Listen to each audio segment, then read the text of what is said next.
اعوذ باللہ من الشیطان الرجیم بسم اللہ الرحمن الرحیم قل لا اسألکم علیہ اجرا الا المودۃ فی القربى آمنت باللہ صدق مولانا العظیم وصدق رسولہ النبی الکریم ان اللہ وملائکتہ یصلون علی النبی یا ایہا الذین آمنوا صلوا علیہ وسلموا تسلیما اللہم صلی علی سیدنا و مولانا محمد معدن الجود والکرم وعلی آلہ و اصحابہ وبارک وسلم۔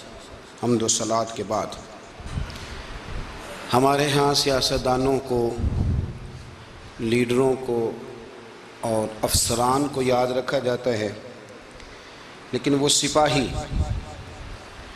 جو سرحدوں کی حفاظت کرتے ہوئے جانیں تک قربان کر دیتے ہیں، ان کے ناموں کا زیادہ ذکر نہیں ہوتا۔ یوم دفاع پاکستان کے موقع پر ہم ان کی بلندی درجات کے لیے دعا بھی کرتے ہیں اور اپنے پاک فوج کے ان شہیدوں کو خراج تحسین بھی پیش کرتے ہیں۔ وہ مائیں سلوٹ کے قابل ہیں جنہوں نے ایسے بیٹے پیدا کیے، جوان کیے، وہ بچے، وہ خواتین جنہوں نے اپنے سر کی چھاؤں اور چھت وطن کے لیے قربان کی۔ اللہ تعالیٰ یہاں بھی انہیں جزا عطا فرمائے اور صبح قیامت بھی اللہ بہترین صلہ عطا فرمائے۔ سرحدوں پہ جو لوگ کھڑے ہیں یہ بیچارے بڑی جد و جہد کرتے ہیں۔ اصل یہ لوگ پہرے دار بھی ہیں، نگہبان بھی ہیں۔ کسی کے قریب اگر ان شہداء میں سے کسی کا رہنا ہو، گھر ہو، بچوں سے ملاقات ہو تو ضرور ان سے پیار کیا جائے، ان سے محبت کی جائے۔ ہمارے ہاں رسمی قسم کے پروگرام ہوتے ہیں ٹی وی پہ ایک دو، لیکن ان کا مستقل خیال رکھنے کا کوئی ذریعہ نہیں ہوتا۔ جب حضرت جعفر طیار رضی اللہ تعالیٰ عنہ شہید ہو گئے تھے تو نبی کریم علیہ السلام ان کے گھر گئے تو ان کی اہلیہ نے پوچھا تھا کہ یا رسول اللہ صلی اللہ علیہ وسلم اب میرے بچوں کا کیا بنے گا؟ تو حضور نے فرمایا انا ولیہم فی الدنیا والآخرہ، میں دنیا میں بھی ان کا وارث بنوں گا اور قیامت میں بھی ان کا وارث بنوں گا۔ شہید کے بچوں کے لیے یہ جذبات دیے نبی پاک صلی اللہ علیہ وسلم نے، فرمایا دنیا میں بھی میں وارث ہوں، قیامت میں بھی میں وارث ہوں۔ یہاں تک شہداء کے لیے رسول کریم علیہ السلام نے دیکھے نا، حضور ہر سال خود شہداء احد کے مزاروں پہ جاتے تھے اور ان کے لیے دعا فرماتے تھے، خراج تحسین پیش کرتے تھے۔ پھر ہر سال حضرت ابو بکر صدیق بھی جاتے، پھر ان کے بعد ہر سال حضرت عمر جاتے تھے، پھر ان کے بعد ہر سال حضرت عثمان گئے، پھر ہر سال مولا علی گئے، پھر ہر سال حضرت عمر بن عبدالعزیز بھی گئے۔ وہاں جاتے تھے، خراج تحسین پیش کرتے تھے شہداء احد کے مزارات پر۔ اللہ تعالیٰ اس وطن کو قیامت کی صبح تک آباد فرمائے اور ہر دشمن اور ہر سازش سے اللہ اس ارض مقدس کو محفوظ و ممنون رکھے۔ 6 ستمبر ہے، یوم ختم نبوت ہے۔ پاکستان کی اسمبلی نے 7 ستمبر کو قادیانیوں کو غیر مسلم اقلیت قرار دیا تھا۔ اللہ تعالیٰ اس اسمبلی میں جس قسم کے بھی، جس طرح کے بھی افراد تھے جنہوں نے بھی اس قرارداد میں تھوڑا سا بھی حصہ لیا، اللہ انہیں بہترین جزا عطا فرمائے۔ اور مجھے امید ہے کہ اللہ اس کا ہر اس شخص کو جو اس وقت اسمبلی میں بیٹھا تھا اور علامہ نورانی رحمۃ اللہ تعالیٰ علیہ کی قرارداد پر جس نے بھی ان کا ساتھ دیا تھا، مالک انہیں اس کی بہترین جزا عطا فرمائے۔ قادیانی سے ہمارا شدید اختلاف اس لیے ہے، جو تو ہیں عیسائی، وہ تو ایک الگ دین مانتے ہیں، بات ختم ہو گئی، ٹھیک ہے، وہ اپنا عبادت گاہیں بھی بناتے ہیں، سارا کچھ کرتے ہیں، کریں۔ قادیانی کا یہ مسئلہ ہے کہ وہ دین اسلام کے اندر نقب زنی کرتا ہے، وہ دین کا حلیہ بگاڑتا ہے۔ وہ کہتا ہے کہ نبی پاک علیہ السلام کے بعد بھی کوئی نبی آ سکتا ہے، اور حضور کا کلمہ پڑھنے کے باوجود وہ ارتداد کی بات کرتا ہے۔ اس لیے اس کے ساتھ مسلمان کا اختلاف زیادہ سخت ہے کہ عیسائی کم از کم اسلام کا حلیہ تو نہیں نہ بگاڑتے، ایک الگ دین کو مانتے، اور یہ کلمہ پڑھ کے، قرآن پڑھ کے ایک نئے نبی کا تصور پیش کر کے ایک ایسا دروازہ کھولتے ہیں کہ جو دین کی ساری شکل و صورت کو بگاڑ دے گا۔ اس لیے قادیانی کل بھی کافر تھے آج بھی کافر ہیں اور صبح قیامت تک یہ کافر ہی رہیں گے، اس لیے کہ سورج اپنی جگہ چھوڑ سکتا ہے، چاند اپنی جگہ چھوڑ سکتا ہے، ستارے ٹوٹ سکتے ہیں، لیکن میرے نبی کریم کے بعد کوئی اور نبی آ سکتا؟ یہ دروازے نبوت بند ہے۔ چونکہ الکفر ملت واحدہ، کافر ایک پوری جماعت کا نام ہے، تو وہ اس طرح کرتا ہے کہ کسی بھی ایسی طاقت کو جو اسلام کا حلیہ خراب کرنے والی اسے سپورٹ کرتا ہے، اور اس کو وہ آزادی رائے کا نام دیتے ہیں۔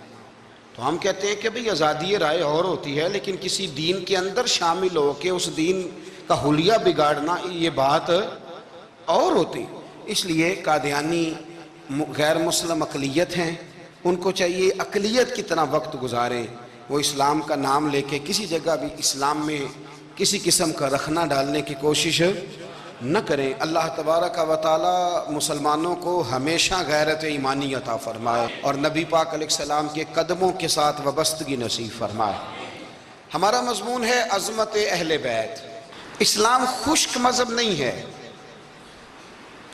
صرف اخلاق کی بات کرو، نماز پڑھو، دھیان سے روزہ رکھو، عبادت کرو، زکوٰۃ دو اور ختم ہو جائے بات۔ اسلام وارفتگی والا دین ہے، اسلام محبت والا دین ہے، ذوق والا دین ہے، شوق والا۔ میری ملت میں آج جو آدمی بڑا گناہگار ہوتا ہے نا، کلین شیف ہوتا ہے، بے نمازی ہوتا ہے، بڑا سخت ہوتا ہے، نوجوان بڑا کچھ کرتا ہے، یہ ان ساری غلطیوں کے باوجود بھی جب نبی پاک کا نام آتا ہے تو اس کے سینے میں جذبات ابھر جاتے ہیں، کیونکہ اسلام ایک ذوق کا نام ہے، ایک شوق کا نام ہے، ایک درد کا نام ہے۔ جب رسول کریم صلی اللہ علیہ وسلم کی بات آتی ہے تو گرچہ وہ بڑا گناہگار ہے، لیکن اس کے اندر حضور کی محبت موجود ہوتی ہے، وہ چھلک آتی ہے، اس کا چہرہ کھل اٹھتا ہے کہ یہ رسول کریم کی بات ہو رہی ہے صلی اللہ علیہ۔ تو اسلام ہمیں آداب سکھاتا ہے، نسبتوں کا ادب سکھاتا ہے، اسلام ہمیں اکرام سکھاتا ہے، اسلام ہمیں کہتا ہے کہ استاد کی اولاد کا بھی ادب کرو، اسلام ہمیں کہتا ہے کہ اپنے محسن کے بچوں کا بھی ادب کرو۔ اسلام یہ بتاتا ہے۔ ہمارے ہاں خشکی ہوتی جا رہی ہے، بزرگوں نے لکھا ہے کہ 3 قسم کے لوگ کسی کے مرید نہیں ہوتے۔ ایک چودھری صاحب جو ہوتے ہیں وہ بھی کسی کے عقیدت مند ہو سکتے، ان کے اپنے بڑے مرید ہوتے ہیں۔ تو اسی طرح جو آدمی پڑھ لکھ جائے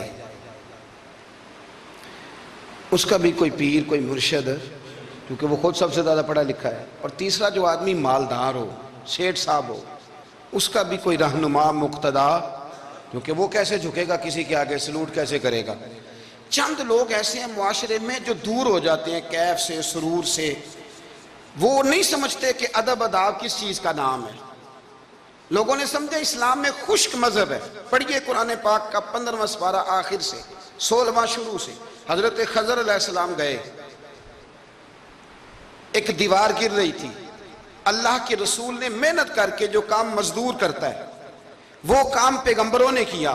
حضرت موسیٰ اور جناب خضر نے دیوار سیدھی کی، اور جس بستی کی دیوار سیدھی کر رہے ہیں انہوں نے پانی بھی نہیں پلایا، کھانا بھی نہیں پوچھا، لیکن حضرت سیدنا خضر علیہ السلام نے دیوار سیدھی کر دی، محنت کی، کوشش کی، پسینہ بھی آیا، تھکاوٹ بھی ہوئی۔ حضرت موسیٰ علیہ السلام فرمانے لگے خضر سمجھ نہیں آئی، یہ تو اتنے خشک لوگ ہیں، پانی تک نہیں پلایا، اور آپ نے اتنی محنت کر کے دیوار سیدھی کی، تو پڑھ لینا آپ قرآن پاک۔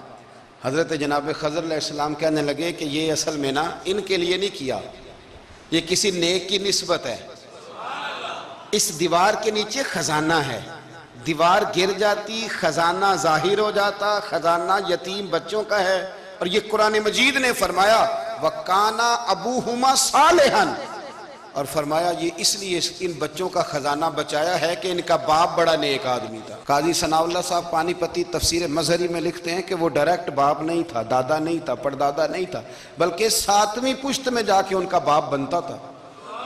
تو رب نے فرمایا ایک بندہ نیک ہو تو میں نیچے 7 پشتوں پہ فضل فرمایا کرتا ہوں۔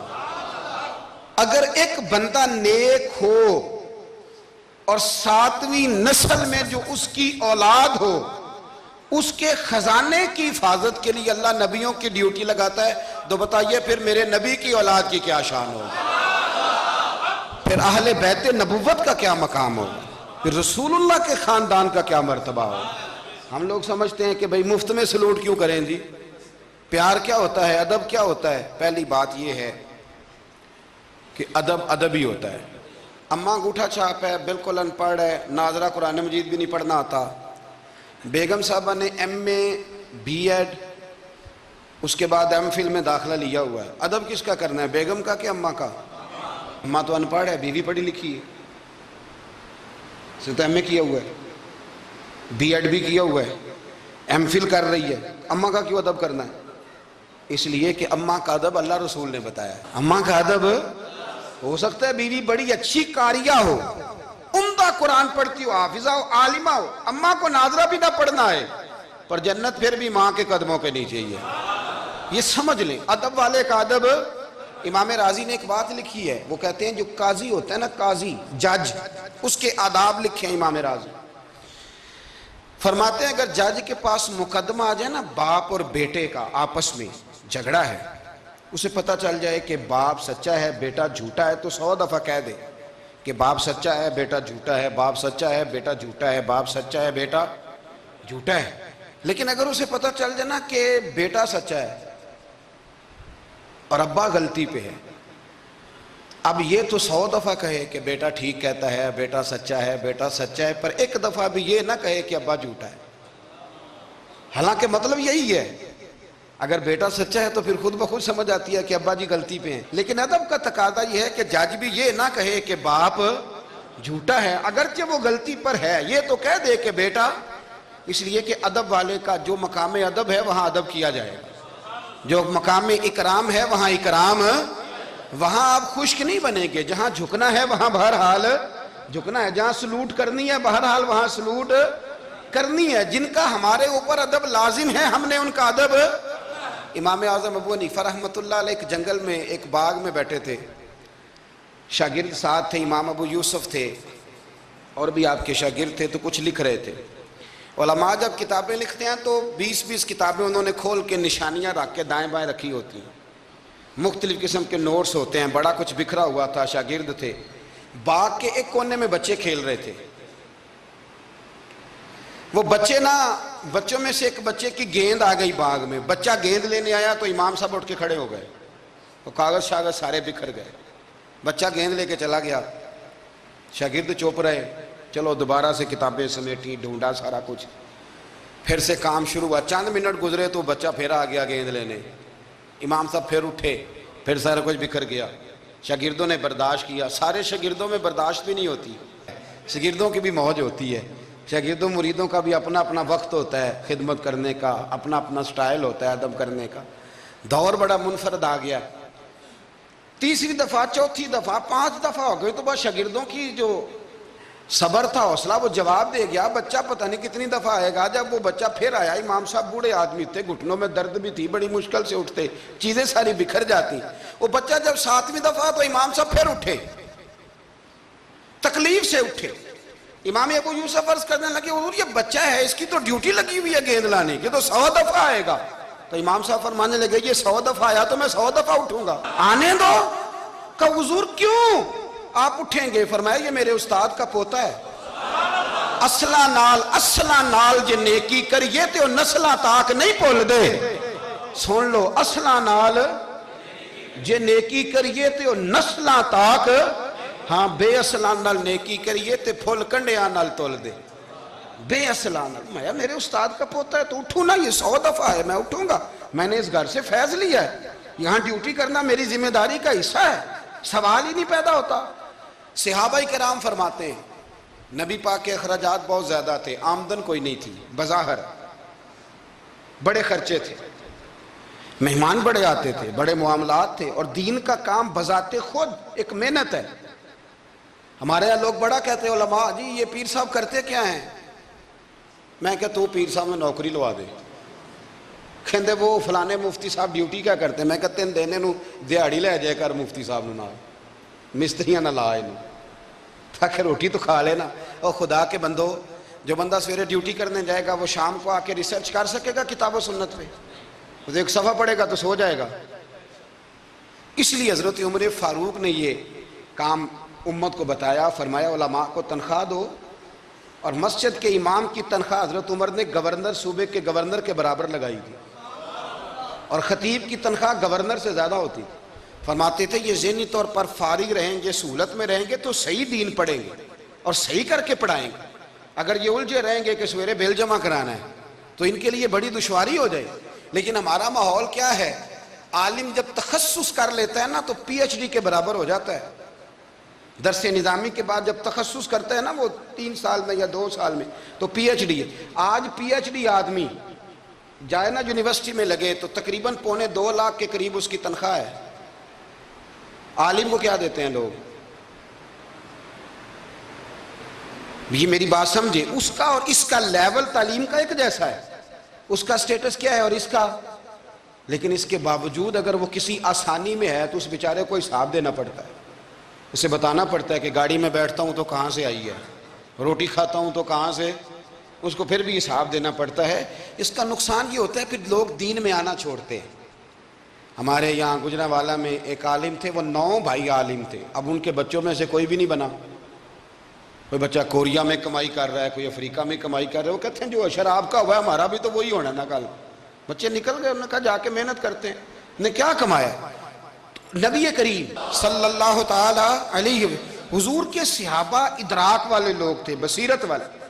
نبی پاک کے خرچے بڑے، گھر میں 9 ازواج ہیں، 4 شہزادیاں ہیں، مہمان آتے جاتے۔ انہوں نے ایک پروگرام بنایا کہ ہر مہینے ہم اتنے پیسے جمع کریں گے اور یہ جہاد کے لیے نہیں دیں گے، یہ مسجد کے لیے نہیں دیں گے، یہ صحابہ صفا کے لیے نہیں، یہ خالصتاً سرکار کی بارگاہ میں پیش کریں گے۔ یا رسول اللہ یہ رکھ لیں اور جہاں آپ کا دل کرے آپ اپنی ذات پر، مہمانوں پر، گھر پہ خرچ کریں۔ اچھا جی جمع تو کر لیے ہیں تو اب حضور کو پیش کون کرے گا؟ ڈیوٹی لگی حضرت عباس کی کہ محبوب کے چچا ہیں، یہ پیش کریں گے۔ حضرت عباس وہ پیسے لے کے دروازہ رسول پہ پہنچے۔ سیانے بندے تھے تو لفظ بڑے سمجھداری کے ساتھ تلاش کیے، عرض کی یا رسول اللہ صلی اللہ علیہ وسلم آپ کے دن بھی ہمارے لیے ہیں، راتیں بھی ہمارے لیے، آپ دن کو ہمیں تبلیغ کرتے ہیں اور رات کو رو رو کے ہماری بخشش کی دعائیں کرتے ہیں۔ حضور آپ کی 24 گھنٹوں پہ ہمارا ہی حق ہے، ہمارے لیے وقف کر دیا آپ نے۔ حضور ہم ایک حرف کا، ایک جملے کا بدلہ نہیں دے سکتے، یہ تھوڑا سا نذرانہ ہے۔ ہمیں پتہ ہے اخراجات بڑے ہیں اور ظاہراً آمدن کے ذرائع کو نہیں تو قبول کر لیں۔ حضور کو جواب دینے ہی لگے تھے کہ اللہ پاک نے قرآن پاک نازل کر دیا۔ سورہ شورى کی آیت نمبر 23 فرمایا محبوب قل لا اسألکم علیہ اجرا، محبوب ان سے فرما دو کہ اس تبلیغ دین پر گویا طائف میں پتھر کھانے سے لے کر احد میں دانت شہید کرانے تک لا اسألکم علیہ اجرا، میں تم سے کسی اجر کا سوال نہیں کرتا الا المودۃ فی القربى، ہاں اگر کچھ کرنا ہے تو میرے اہل بیت سے پیار کرتے رہنا، میرے اہل بیت سے۔ یا رسول اللہ یہ کون ہے؟ فرمایا مولا علی، سیدہ فاطمہ اور ان کی اولاد حسن سے پیار کرنا، حسین سے پیار کرنا۔ میرے رسول پاک نے فرمایا فاطمہ تو بدعت منی، لوگوں فاطمہ کو میرے وجود سے الگ نہ سمجھنا، یہ میرے جگر کا ٹکڑا ہے۔ اور حضور فرمانے لگے جس نے فاطمہ کو راضی کیا اس نے محمد عربی کو راضی کر لیا، میں اس سے راضی ہوں جس نے میری بیٹی کو راضی کیا۔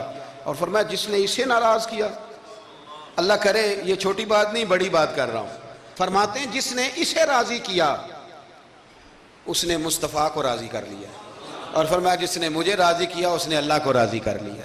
اور حضور فرمانے لگے النظر الی وجہ علی عبادہ، علی کو تو دیکھتے رہو گے تو رب کی عبادت کا ثواب ملتا رہے گا۔ کچھ لوگ پریشان تھے کہ حضور سارے تو نہیں نہ دیکھ سکیں گے مولا علی کو، حضور نے اس کا بھی جواب دیا، فرمایا ذکر علی عبادہ، تو بس علی علی کہتا رہے تجھے رب کی عبادت کا ثواب ملتا رہے گا۔ علی کا ذکر بھی عبادت۔ اس خاندان کے ساتھ پیار کرنا۔ میرے اعلیٰ حضرت فاضل بریلوی رحمت اللہ علیہ سے کسی نے پوچھا سید کو زکوٰۃ دے لیں؟ اس کا سادہ سا جواب تھا نہیں لگتی، بات ختم ہو جاتی، پر اعلیٰ حضرت نے ایک پورا صفحہ لکھا، بلکہ 1.5 صفحہ ہے، فتاوی رضویہ کی 8ویں جلد میں۔ حضور زکوٰۃ دے لیں تو اعلیٰ حضرت نے دلائل لکھے کہ سید کو زکوٰۃ نہیں لگتی، پھر آخر میں کہنے لگے جن کے نانا کا صدقہ کھاتے ہو انہیں زکوٰۃ دینی ہے۔ آپ فرمانے لگے تو نبی پاک کے مبارک بچوں پر اپنا مال خرچ کر، یہاں بھی اجر ملے گا وہاں بھی اجر ملے گا۔ اور پھر اعلیٰ حضرت نے حدیث لکھی ہے کنز المال کے حوالے سے، کمال کرتے ہیں جب آپ اس طرف آتے ہیں نا، خدمت سادات کا پورا باب بیان کیا. فرمانے لگے رسول کریم علیہ السلام نے فرمایا جس نے عبد المطلب کی اولاد کے ساتھ نیکی کی، بات ہی ختم کر دی. عبد المطلب کی اولاد میں حضرت عباس کا خاندان بھی شامل، عبد المطلب کی اولاد میں حضرت جعفر طیار کا خاندان بھی شامل، حضرت سیدنا میر حمزہ کے بچے بھی شامل. حضور فرمانے لگے جس نے عبد المطلب کی اولاد کے ساتھ نیکی کی، قیامت کے دن مجھ پر لازم ہے کہ جب وہ مجھ سے ملے گا تو میں اسے صلہ دوں گا. میں اسے اعلیٰ حضرت یہ حدیث لکھ کے کہتے ہیں ہمیں صلے کی ضرورت ہی نہیں. یہ جو نبی پاک نے کہہ دیا نا جب وہ مجھ سے ملے گا، تو مصطفیٰ سے ملنا ہی سب سے بڑا صلہ ہے، یہی سب سے بڑا صلہ ہے. بیدم شاہ بارسی کہنے لگے عدم سے لائی ہے ہستی میں آرزو رسول، عدم سے لائی ہے ہستی میں آرزو رسول، یہ کہاں کہاں لیے پھرتی ہے جستجو رسول. ہمیں عدم سے لائی ہے ہستی میں آرزو رسول، اور کہاں کہاں لیے پھرتی ہے جستجو رسول. عجب تماشا ہو میدان حشر میں بیدم کہ سب ہوں پیش خدا اور میں روبرو رسول. سب ہوں پیش خدا اور میں روبرو رسول. میں حضور کے سامنے، تو محبوب فرمانے لگے جب وہ ملے گا نا تو اجر میں دوں گا. تو پتہ یہ چلا خدمت سادات، ان سے پیار کرنا، اہل بیت نبوت سے ان کی شان کو سمجھے. مرتبے والے کا مرتبہ ہمیشہ سمجھنا چاہیے، ہمیشہ. جس کو اللہ نے مرتبہ دیا ہے اس کے مرتبے کو سمجھے. میرے رسول کریم علیہ السلام نا ذرا اعزازی وقت دیتے تھے. یہ سارا دن ہی امام حسن اور حسین مسجد میں رہتے تھے، سارا دن ہر وقت حضور کے ساتھ کھیلتے تھے. ان کا دروازہ مسجد نبی میں کھلتا تھا گھر کا، لیکن اس کے باوجود حضور فرماتے فاطمہ آج میرا دل کرتا ہے تمہارے گھر آ کے رات گزاروں. بھئی کوئی گھر بڑی دور ہے، یہ تو ساتھ ہی تو ہے. تو سیدہ فاطمہ فرماتی ہیں میں نے کہا حضور بڑی خوش نصیبی ہے تو محبوب نا رات کو میرے گھر میں آ کے سوئے. فرماتی ہیں میں نے چارپائی بچھائی نبی پاک کے لیے، ایک شخص کے سونے کی جگہ تھی. حضور نے فرمایا میں تو حسن حسین کے لیے آیا ہوں. یا رسول اللہ پھر فرمایا یہ میرے ساتھ سوئیں گے. میں نے عرض کی حضور اب کو دقت ہوگی، کیسے سوئیں گے؟ تو نبی پاک علیہ السلام نے فرمایا میں سلا لوں گا.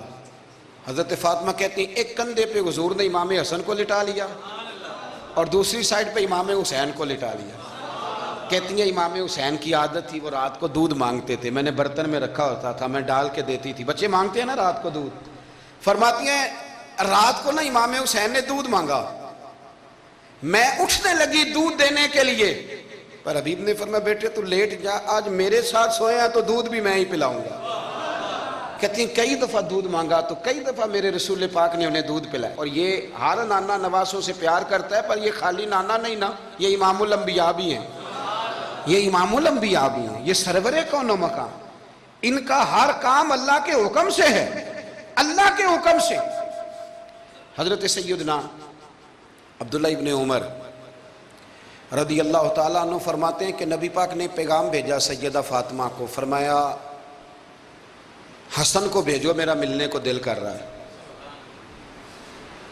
تو کہتی ہیں وہ گھر میں نا دیر ہو گئی امام حسن کو آنے میں. اعلیٰ حضرت فرماتے ہیں مجھے لگتا ہے کہ بی بی صاحبہ غسل کرانے لگ گئی تھی، کپڑے تبدیل کرا رہی تھی. مائیں کرتی ہیں نا بچہ باہر جانے لگا تھے واپس آ پہلے کپڑے بدل، تو ذرا دیر ہو گئی تو نبی پاک بے چین ہو گئے، میں حسن آ کیوں نہیں رہا، میرا ملنے کو دل ہے. فرماتے تھوڑی دیر گزری تو امام حسن نے دروازہ کھولا سیدہ پاک کا. جب دروازہ کھولا تو رسول کریم نے دونوں بازو یوں کھول دیے اور نبی پاک گھٹنوں کے بل زمین پر بیٹھ گئے. امام حسن بھی جب اندر سے نکلے تو انہوں نے بھی یوں بازو کھولے. تو کہتے ہیں رسول کریم کے جب گلے سے آ کے لگے تو عبداللہ ابن عمر کہتے ہیں میں نے حضور کی آنکھوں میں آنسو دیکھے اور محبوب ان کا ماتھا چوم کے کہنے لگے اے اللہ میں ان دونوں سے محبت کرتا ہوں، تو بھی ان سے محبت فرما. میرے اللہ جو میرے حسن حسین سے محبت کرے اس بندے سے بھی محبت فرما، جو ان سے پیار کرے اس سے بھی. ہمارے بزرگوں کو نا اہل بیت سے بڑا پیار ہوتا تھا، اصحاب کے بھی غلام اور اہل بیت کے بھی. میں نے کہا ہے کہ اب ہمارے مزاجوں میں نا خشکی آ گئی ہے، اور جی اخلاق کی بات کریں، جی سیدھی سیدھی نماز روزے کی بات کریں، اصول کی. وہ جو ادب تھا، وہ جو عشق تھا، وہ جو وارفتگی تھی، وہ حسن کدھر گیا؟ حضرت عمر سے زیادہ تو اصول پسند کوئی نہیں نا، ان سے زیادہ سخت مزاج اصول پسند بندہ تو کوئی نہیں نہ ملے گا امت کو۔ امام حسین 10-10.5 سال عمر تھی، بچے تھے، مسجد میں آئے، حضرت عمر خطبہ دے رہے، جہاں اصول کی بات ہوگی وہاں اصول کی ہوگی، اور جہاں عشق کی ہوگی، جہاں عشق کی ہوگی، نماز پڑھا کہ میں تیں ول ویکھا مینوں تے کعبہ بھول گیا آئی۔ تو امام حسین آئے مسجد نبی میں، حضرت عمر خطبہ دے رہے تھے، مولا علی کے ساتھ آئے بچے جمعہ پڑھنے، امام حسین آئے تو جناب عمر کے سامنے کھڑے ہو گئے، کہنے لگے عمر نیچے اترو، میرے نانا کا ممبر ہے۔ حضرت علی نے بازو تھاما، کہا یہ کیا کہہ رہے ہو؟ تو جناب فاروق اعظم فرمانے لگے جمعہ ہو رہا ہے، خطبہ ہو رہا ہے، لوگ جمعہ پڑھنے آئے ہوئے ہیں، اس میں اب بچہ آ جائے تو کیا جمعہ چھوڑا جائے گا؟ لیکن جہاں ادب ہے وہاں ادب ہے۔ حضرت علی کہنے لگے حسین یہ کیا کہہ رہے ہو، بیٹھ جاؤ۔ تو حضرت عمر فاروق فرمانے لگے علی آپ نہ بیچ میں ہیں، یہ میرا اور حسین کا معاملہ ہے، آپ نہیں بیچ میں ہیں، آپ ہٹ جائیں، میرا اور حسین کا مسئلہ۔ کیا کہا بیٹے؟ کہا عمر اترو، میرے نانا کا ممبر ہے۔ اتنا بڑا آدمی جسے کیسر و کسرا ہلا نہ سکے، جو درہ مارے تو زمین کا زلزلہ رک جائے، جو سورج کو حکم دے تو سورج چہرہ بدل جائے، وہ شخص جو دریا کو خط لکھے تو خشک دریا بہنے لگے، عمر اترو میرے نانا کا ممبر ہے۔ فاروق اعظم زمین پہ اتر آئے، ہاتھ باندھ کے کھڑے ہو گئے، کہنے لگے حسین میں اتر گیا ہوں پتر، ممبر تو تیرا ہے یا تیرے نانا کا ہے؟ ختم ہو گئی بات۔ تو حضرت امام حسین کہنے لگے جا کے اپنے نانے کے ممبر پہ بیٹھ جا۔ تو فاروق اعظم کی چیخ ہی نکل گئی، کہنے لگے پتر میں تو اونٹ چرانے والے کا بیٹا ہوں، میرے نانے کا کوئی ممبر نہیں یار، میں تو اونٹ چرانے والے کا، میرے نانے کا کوئی ممبر ہی کوئی نہیں تو کدھر جاؤں؟ تو امام حسین کہا اچھا کوئی نہیں ممبر آپ کے نانا کا کوئی نہیں؟ کہا نہیں۔ چل ٹھیک ہے پھر میرے نانا کے ممبر پہ بیٹھ جاؤ، اور میرے نانا کے ممبر پہ بیٹھ جاؤ۔ مجھے لگتا ہے فاروق اعظم بولے ہوں گے، انہوں نے کہا ہوگا کہ لوگوں میں مرضی سے نہیں بیٹھا، مجھے ابو بکر نے بٹھایا تھا، پھر حسین کے کہنے پہ اترا ہوں، اب دوبارہ مجھے حسین ابن علی نے بٹھایا ہے، کسی میں جرت ہے تو عمر کو ہلا کے دکھائے، طاقت ہے تو بھئی یہ پیار رسول اللہ کے خاندان سے، یہ وارفتگی، یہ ذوق، ہم تو ہٹ گئے ان چیزوں سے۔ شیخ الاسلام والمسلمین خواجہ قمر الدین سیالوی، خواجہ صاحب سچ مچ کے شیخ الاسلام تھے، اور اللہ تعالیٰ نے انہیں بڑا ہی اعزاز عطا فرمایا، بڑی بات تھی، ایسے شیخ بھی کم دنیا میں ہوتے ہیں، اور 20 علماء ان کے مرید تھے۔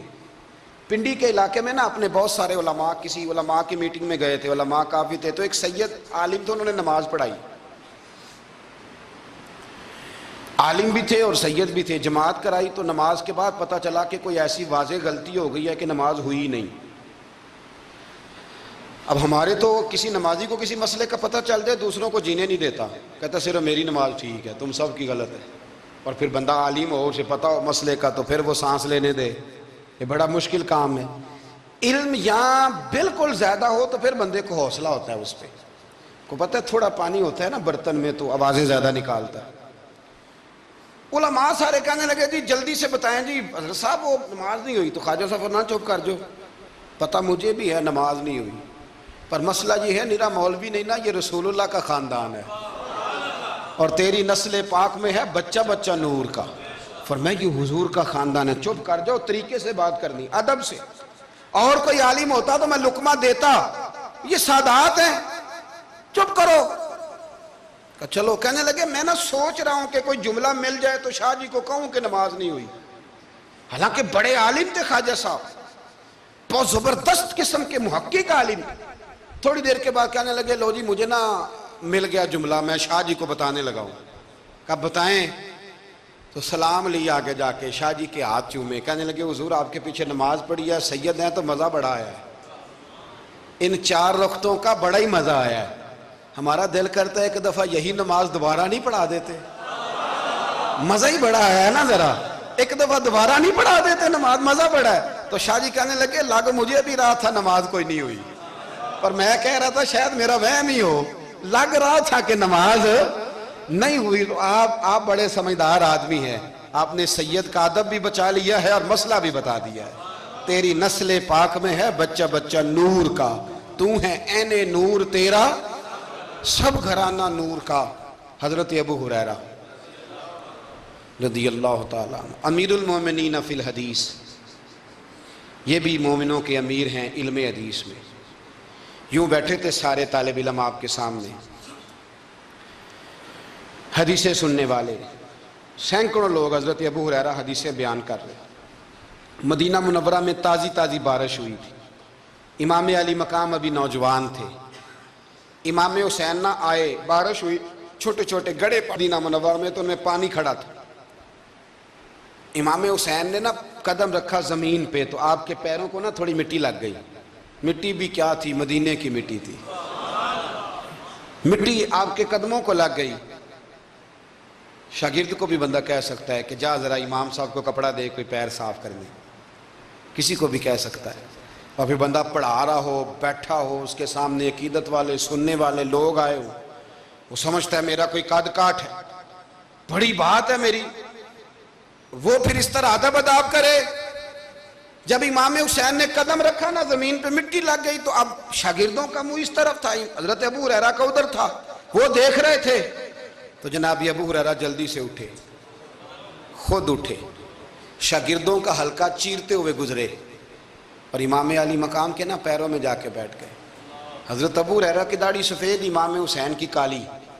حضرت ابو ہریرہ نے اپنی پگڑی کھولی اور امام حسین کے پیر صاف کرنے لگے۔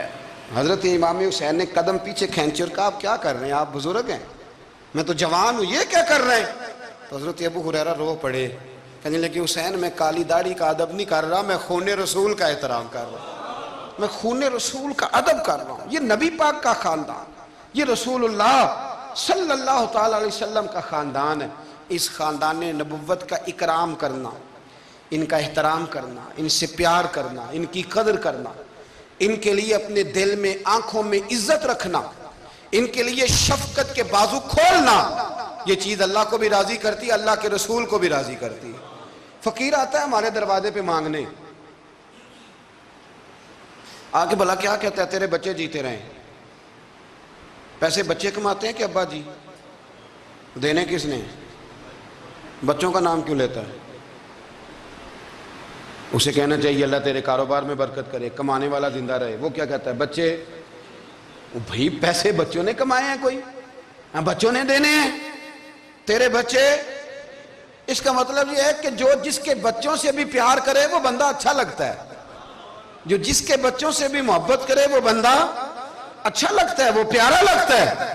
تو میرے بھائی جو مصطفیٰ کے بچوں سے پیار کرے، جو رسول اللہ صلی اللہ علیہ وسلم کے بچوں کا احترام کرے، جو حضور کی نسل پاک کا ادب کرے۔ میرے اعلیٰ حضرت رحمت اللہ علیہ کا طریقہ تھا کہ اگر کچھ سید شاگرد آتا تھا نا، سید زادہ، تو اعلیٰ حضرت اس طرح کرتے تھے کہ جہاں استاد بیٹھتا ہے وہاں اسے بٹھاتے تھے، اور جہاں لائنوں میں پھٹیوں پہ شاگرد بیٹھ کے پڑھتے ہیں وہاں خود بیٹھتے تھے، اور فرماتے تھے شاہ جی یہ آپ کے گھر کا ہی ہے سارا کچھ، چلو ڈیوٹی ہماری لگ گئی تھی بتانے کی تو میں آپ کو پڑھا دیتا ہوں، یہ آپ کا ہی ہے۔ آپ حضرت عمر بن عبدالعزیز کے پاس کوئی سید زادہ آتا تھا تو آپ تخت سے اتر آتے تھے، اس کو تخت دیتے تھے، کرسی دیتے تھے، اس پر بٹھاتے تھے۔ اب تو خشکی ہے تو نہ استاد کا ادب ہے، نہ عالم کا ادب ہے، نہ سفید داڑھی والے بزرگ کا ادب ہے، تو باتیں ہیں، کہانیاں ہیں، داستان سرائی۔ ادب والا آدمی سمٹا ہوا ہوتا ہے، ادب والا بندہ مہذب آدمی ہوتا ہے، اس میں بہت ساری جگہوں پہ شرم ہوتی ہے، بڑے معاملات ہوتے ہیں، بڑی ساری آزمائشیں۔ اللہ تبارک و تعالی ہمیں اہل بیت نبوت کا پیار عطا فرمائے۔ آخر دعوانا